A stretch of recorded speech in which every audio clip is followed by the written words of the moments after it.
David Livingstone could not have explored Africa by himself. He did it with the help of Africans because he was an anti-slavery campaigner. He had a different relationship with Africans to most other British people or even to other British explorers.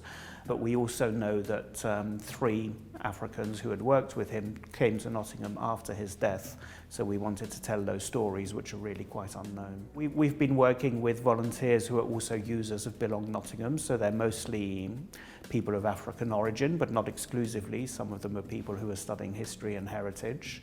And we've also worked with a local school in Hyson Green, and the idea is all about working with our community and our user base. When I grew up in the Caribbean, I heard the horrific stories of how Africans were treated, but instead David Livingstone had a different twist to it, that he freed slaves, but he also treated them as equal. So that was really not something you would have heard when I was in secondary school or primary school. I first got involved with the project about 6 months ago, and I was interested in David Livingstone, but I didn't really know that much about him, and interested in Susie and Tuma and Jacob Wainwright, who kind of get forgotten in the whole story of Livingstone's successes. What I want to be involved in the project?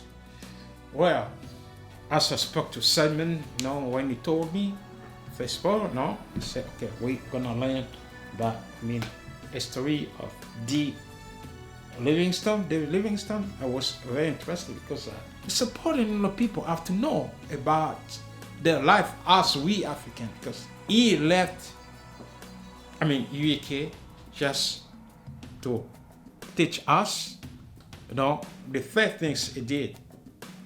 It brought, Christianity. It showed Africans how to make business, and because of him, the trade slavery was abolished. We left Nottingham at 6 o'clock. Our journey started from Nottingham Belong to here.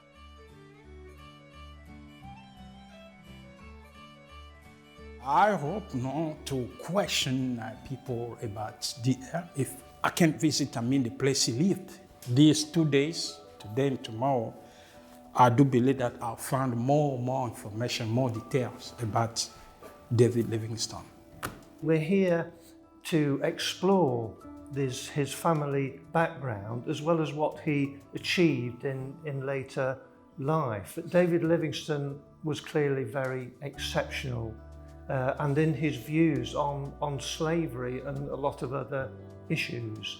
So we're going to be looking at all of these and sharing experiences of our own project volunteers with the staff and representatives here today.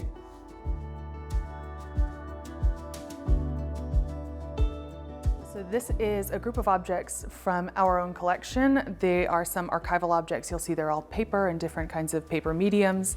These 3 in front of us are letters written by Jacob Wainwright. So if you want to have a look at these objects over here, so these are some photographic prints of the place that David Livingstone grew up in. So on this brown piece of card, those are some images of what's now the museum, but is referred to as Shuttle Row, and that includes his birth room and the place that he was born and lived and worked. And this over here is the mill that no longer exists, but David Livingstone would have worked in as a boy. It's the place he worked.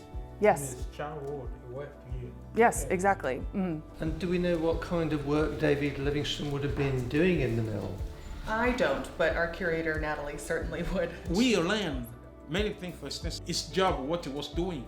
So it was so small, but it was that if you see the rope having any problem, just take the 2 sides and they just tie it, and then the machine will switch on and going. So his job would have been to scramble underneath the spinning jennies and piece together all the broken strings. Also the piecers were responsible for cleaning up any fluff or debris and also keeping the machines nicely oiled. Was he going to school for some of that time, do we know? So he used to work in the mill until kind of 8 o'clock at night, and from 8 until 10 he used to attend classes with Mr. McSkimming, it was. So he taught him arithmetic, He already had a kind of baseline level knowledge of Latin, so he accrued more Latin knowledge. But the Mr. McSkimming's wages were partly subsidised by the mill owners as well. So Livingstone had to contribute a little bit of his own money towards what he was learning. But aside from that, it was the mill owners. Later, he was able to acquire a formal education in medicine. So he was able to be a physician. And after that, with his passion in Christianity, and he was able to enroll into London Missionary Society, to be now a missionary in Africa. So he wanted to use the medical knowledge to be a medical missionary in Africa. So this is, in a nutshell, a story that I've learned to understand here about background education. I think probably what David Livingstone did has been thoroughly researched, and I think the interesting elements are what are the elements that are being uncovered as we kind of go along by our partners, by our experts, but also by our volunteers, and kind of adding new layers and new perspectives to the story.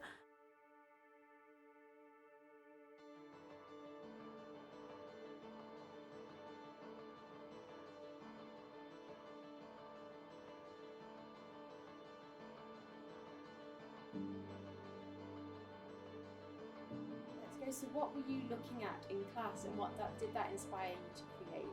In class we were looking at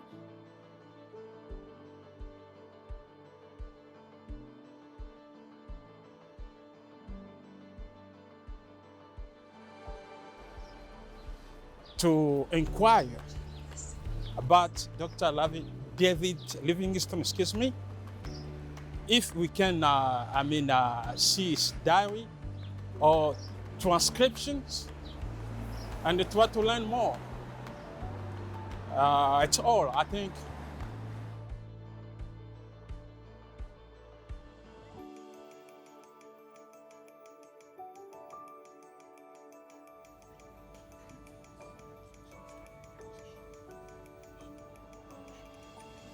I've been there, found out interesting things now. The transcriptions of Dr. David Livingstone, and I found that he spoke very good Swahili. Why I said this? Because through the transcriptions, I found out many words of Swahili and Lingala. I was able to translate. I'm so excited. For me, I'm so excited because it's my language, you know. This is the language he was taught there, he was speaking. And in his diary, he wrote something there, I don't know, calculation, and we found Kabongo, the name Kabongo is a surname. We found Chupa. Chupa is the bottle. We found many things. No, I was so excited. But this guy, was speaking my language, I pick up more information about his death because before we didn't know. I thought before he died in 1874, but I found out no, it wasn't 1874, but 1873. And I know it about because of Jacob who wrote a letter. He found him in 1872. After a year, 72 to 73 of 18, after a year, he passed away. So it's Jacob who cleared everything, And now, year after year, and we returning back to, Glasgow, Blantyre, to see the place David Livingstone was born.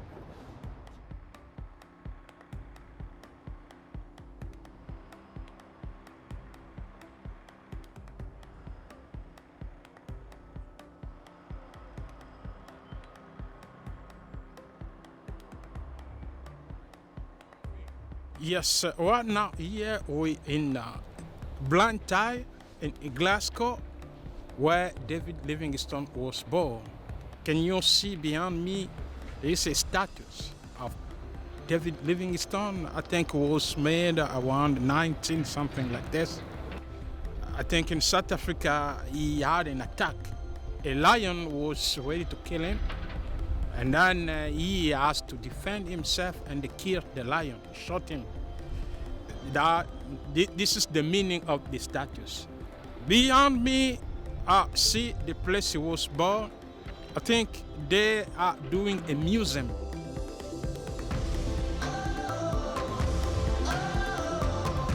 We came yesterday from Nottingham, Glasgow, and this morning we went to Edinburgh in the museum, and now we just come back here, as I said, to see the place of his birth. And we here. I've seen it myself. Nobody can tell me. I'm just here to witness, to give and to tell to the world this an evidence, because I'm here. We here. It's all. Thanks. So the three main characters that we've looked at are Abdullah Susi, James Tumer, Jacob Wainwright. There were three people important in working with David Livingstone. They all received medals from the Royal Geographical Society for being effectively geographers in their own right. So considered in a way the equals of Livingstone. So Livingstone had stayed at Newstead because of his connection with the Webb family. That is, he'd helped one of the family in Africa when he was sick. That gratitude led to Livingstone being invited to come and stay at Newstead when he was writing his diaries up. Horace Waller, who was going to transcribe Livingstone's last journals, invited Tumer and Susi to come to Britain so they could help with transcribing the journey, the last days of Livingstone, and then that 1,000-mile epic journey they did to bring his body back to Zanzibar. And of course, the Webbs then invited Tumer, Susi and Wainwright variously to come and visit, and in the case of Tumer and Susi, to stay for quite a while to work on that book. My involvement in the project took part in one research as well as carrying out workshops for St. Mary's. We took them to Newstead Abbey, where they were able to explore and really get into the feel of the Victorian age, and how would David Livingstone feel, and how would Tumer and Susi feel, and really understand what it was like back in that day.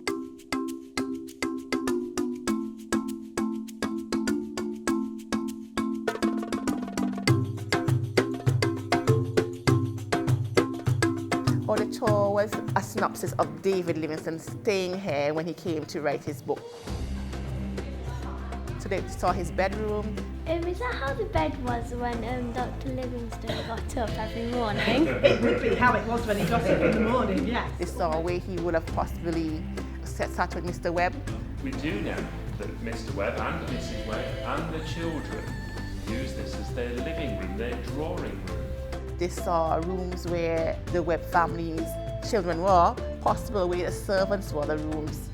That's the same make-up as the servants' rooms.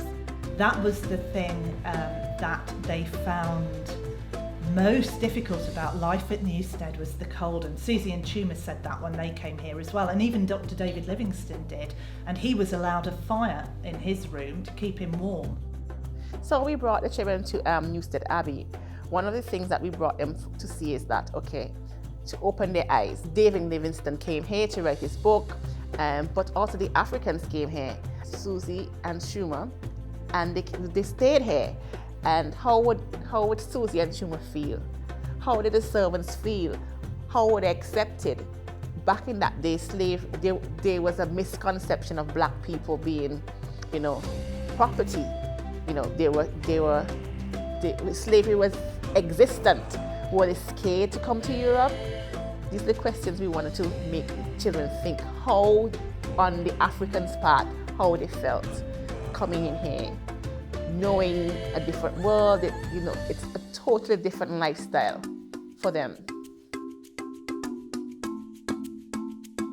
I think Tumer and Susi would have felt a bit timid because they were like, what are they gonna do to us? What are we gonna have to do? And also they would have felt a bit like weird because they were used to spending times in the jungle in Africa, but now they were going to spend time in this civilized house. Loads of white people back then might have had prejudice against black people because they thought of them just being like slaves and working, and they had no talent and they couldn't do good for people unless if they were like forced by harm. The white servants would have reacted like, this is the assistance that David Livingstone has brought here, and they would have been confused that why would David Livingstone choose these people? Everybody expected, oh, they're going to be his slaves, they're not going to be anybody to him. But really, they became the greatest friends because David didn't believe in slavery and he wanted everybody to have a good life. So far, my role has been working with the workshops to try and get something so we can take to schools. So we've worked on a lesson plan and a treasure hunt style activity, so children in the local area can learn about David Livingstone and his connections to Newstead Abbey. He teaches us about what the Victorians thought about class and race, and how they colonialised different countries and what their sort of ideas were about empire and owning the world. And that's a useful mirror for the world that we live in right now. So we're not taking this just as fact, we're taking this as a kind of way of showing how the world was portrayed at that time. And it's great because we've got those other people like Susie and Tuma to show us what the Victorians thought about race and class, which was just as important really. And then Livingstone gives us that kind of perfect idea of the perfect Victorian, you know, he sort of worked really hard and they were really keen on, you know, if you work really hard, things will succeed for you. And we take a different view of that now. We don't put him on this kind of pedestal in the same way that we used to, but he's an important tool for looking at the past really. What I learned about Jacob, Tuma and Susie is when they were in Mozambique, then they had a hard, tough time. So in this picture, I did what the person would be feeling like in slavery and out of slavery. So in the out of slavery side, she's feeling happy and she's seeing all the wonders of the world. And in the slavery side, she's really unhappy and she's in the darkness of having to be controlled. We read about David Livingstone's journals and how he saved the slaves such as Abdullah, Susie and Tuma. So we wrote a letter from their perspective. In our writing, we express the feelings of Tuma and Susie, and we look deeper into their knowledge of their understanding. I'm going to read you an extract from my letter from Susie to my friend.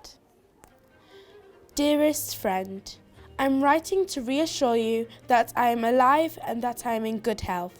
My life has been turned around completely, and it is not too late to dream a life of freedom. I want to give praise to the person that made me the person I am today, David Livingstone. Here at Newstead Abbey, in the heart of England, Tuma and I were welcomed with open arms. We fit in perfectly, and you would too. The way we were welcomed was like we were part of the family. I'm truly thankful that horrifying days in Mozambique are over.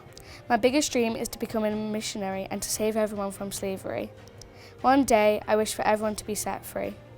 Below is a photo of me, Tuma and other people from Newstead.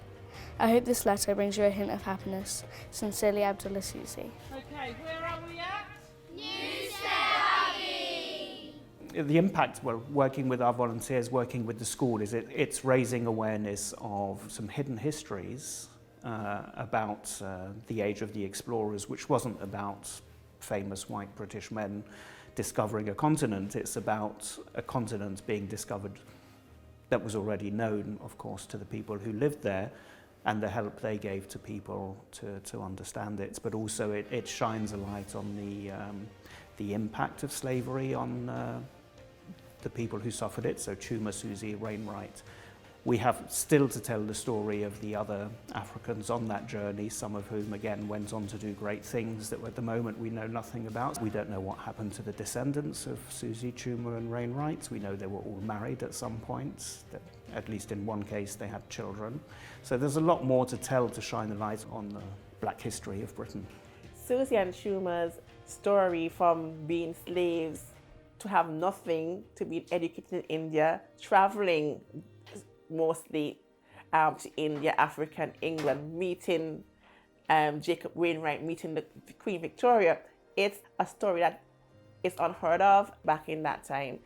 For that, it's very intriguing. It's an intriguing part of history where, you know, wow, even for me, when I heard about that, Africans met the Queen Victoria. What you saying? And oh, they traveled, they stayed in Newstead Abbey, and you wouldn't really appreciate it unless you heard the other bad aspects to slavery, and you really realize, oh wow, they were significant people in history. They were similar to David Livingstone because they were by his side, and they also helped him when he was dead and brought him 1,000 miles to the coast of Africa to then bring him back to England and bury him. It is important that we remember Chuma, Susie and Jacob Wainwright because David Livingstone wouldn't have probably gotten to the place where he is without their help, and with that guidance and support from friends, you know that anything is possible and you can do anything.